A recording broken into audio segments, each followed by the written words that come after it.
धार का भोजशाला एक ऐसा ऐतिहासिक स्थल जो सालों से भारतीय इतिहास और कानून के सबसे पेचीदा मुद्दों में से एक रहा है। खैर, मई 2026 में मध्य प्रदेश हाईकोर्ट ने इस बहुचर्चित जगह को लेकर एक बहुत ही ऐतिहासिक फैसला सुनाया है। एक ऐसा फैसला जो इतिहास की कई परतों, पुरातात्विक सबूतों और हमारी आधुनिक न्याय प्रणाली के बीच के उस बेहद नाजुक संबंध को सामने लाता है। आइए, बिना किसी देरी के इस पूरे मामले का एक निष्पक्ष और गहराई से कानूनी विश्लेषण करते हैं। आज के हमारे इस एक्सप्लेनर में हम चीज़ों को थोड़ा स्टेप बाय स्टेप समझेंगे। पहले बात करेंगे इसके ऐतिहासिक संदर्भ की, फिर जानेंगे कि खुदाई में क्या सबूत मिले। इसके बाद लंदन में रखी उस विवादित मूर्ति की कहानी, अदालत के कानूनी तर्क, हाल ही में बने नए नियम और सबसे आखिर में इसका हमारे विरासत कानूनों पर क्या असर पड़ेगा, उस पर चर्चा करेंगे। तो चलिए शुरुआत करते हैं भाग 1 से, संदर्भ और स्थल का इतिहास।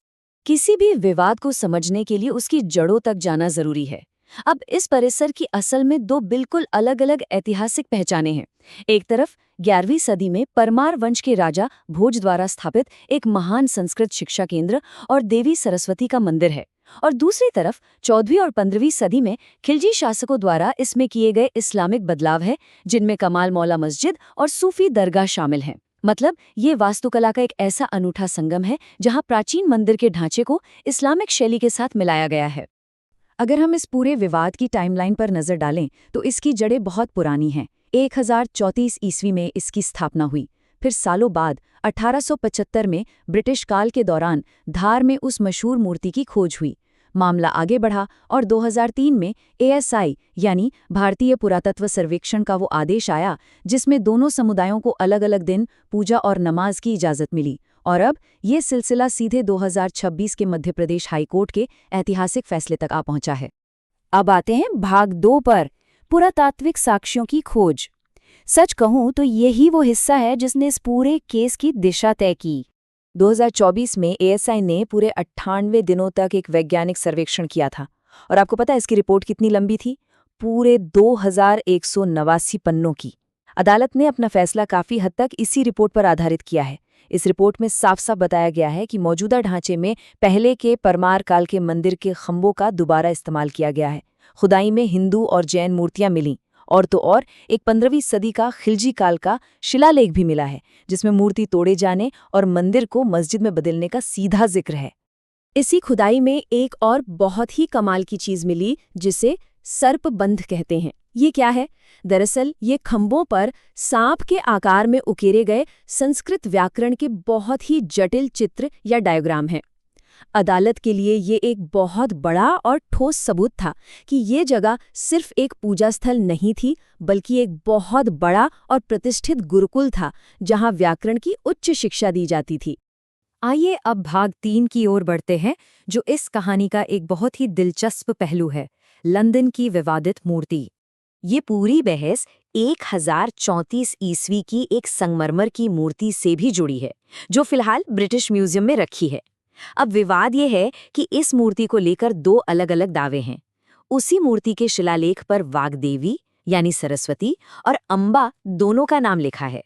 ब्रिटिश म्यूजियम और जैन याचिकाकर्ताओं का कहना है कि ये जैन देवी अंबिका की मूर्ति है, क्योंकि इसमें जैन तीर्थंकरों की आकृतियां बनी हैं। लेकिन हाई कोर्ट ने हिंदू पक्ष की बात मानी। अदालत का तर्क था कि भारत में जैन धर्म और हिंदू धर्म साथ साथ फले फूले हैं, और ऐतिहासिक रूप से जैन धर्म हिंदू धर्म की ही एक शाखा रहा है। इसलिए इस तरह की मिली-जुली मूर्तिकला होना बिल्कुल स्वाभाविक है, और ये मूर्ति वाग्देवी की ही है। तो अब सवाल ये है कि 250 किलो की ये मूर्ति वापस कैसे आएगी? हालांकि अदालत ने इसे वापस लाने का कोई सीधा आदेश नहीं दिया, लेकिन एक रास्ता जरूर बता दिया। सबसे पहले याचिकाकर्ता भारत सरकार को एक औपचारिक आवेदन देंगे। फिर केंद्र सरकार यूनाइटेड किंगडम के साथ कूटनीतिक बातचीत शुरू करेगी, और अंतर्राष्ट्रीय विरासत कानूनों का इस्तेमाल करते हुए इस विशाल मूर्ति को धार वापस लाने की आधिकारिक कोशिश की जाएगी।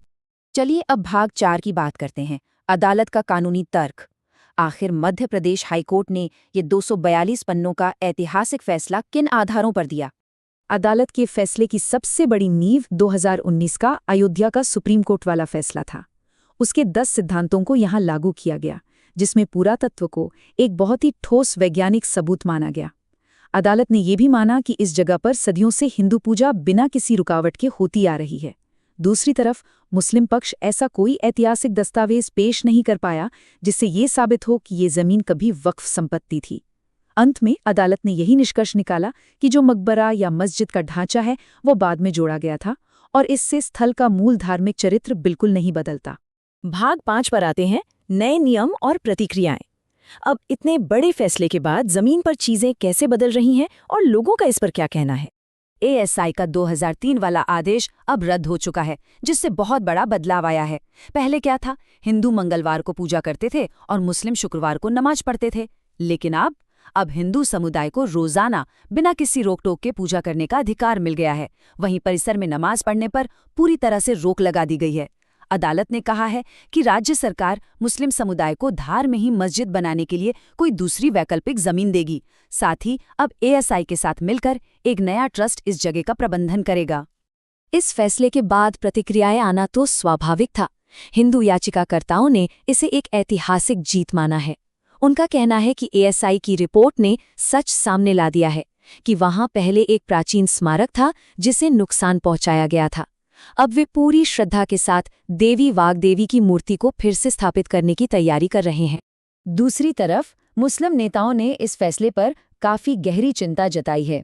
एआईएमआईएम प्रमुख असदुद्दीन ओवैसी का कहना है कि ये फैसला बिल्कुल बाबरी मस्जिद मामले जैसा है, जहां एक समुदाय के पक्ष में फैसला सुनाकर दूसरे के अधिकार प्रभावित किए गए। उनका मानना है कि ऐसे फैसले पूजा स्थल अधिनियम को कमजोर करते हैं और वो इसे लेकर सुप्रीम कोर्ट जाने की बात कह रहे हैं।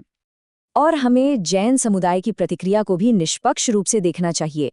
चूंकि अदालत ने स्थल और लंदन वाली मूर्ति पर उनके दावों को खारिज कर दिया है, इसलिए जैन याचिकाकर्ता भी अब इस फैसले को सीधे सुप्रीम कोर्ट में चुनौती देने की तैयारी कर रहे हैं। अब हम अपने विश्लेषण के आखिरी और सबसे महत्वपूर्ण हिस्से पर हैं। भाग 6, भविष्य के प्रभाव और कानून। यहाँ कानून का एक बहुत ही दिलचस्प पेच फंसता है। देखिए, 1991 का पूजा स्थल अधिनियम कहता है कि 15 अगस्त 1947 को कोई धार्मिक स्थल जैसा था वैसा ही रहेगा। लेकिन भोजशाला 1904 और 1958 से ही एएसआई द्वारा संरक्षित एक ऐतिहासिक स्मारक है।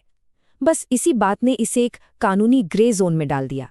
यानी प्राचीन स्मारक अधिनियम के तहत किए गए इस फैसले ने ये दिखा दिया है कि जब इतिहास और आधुनिक कानून आमने सामने होते हैं तो वैज्ञानिक साक्ष्य एक अपवाद पैदा कर सकते हैं। तो इस पूरी चर्चा के बाद जो सबसे बड़ा सवाल हमारे सामने खड़ा होता है वो ये है कि भोजशाला का ये फैसला आने वाले समय में भारत के अंदर विरासत संरक्षण, पूजा स्थल अधिनियम और समुदायों के अधिकारों के बीच के नाजुक संतुलन को कैसे बदलेगा। क्या इस कानूनी मिसाल से इतिहास और आस्था से जुड़े बाकी विवादों को सुलझाने का नया रास्ता मिलेगा?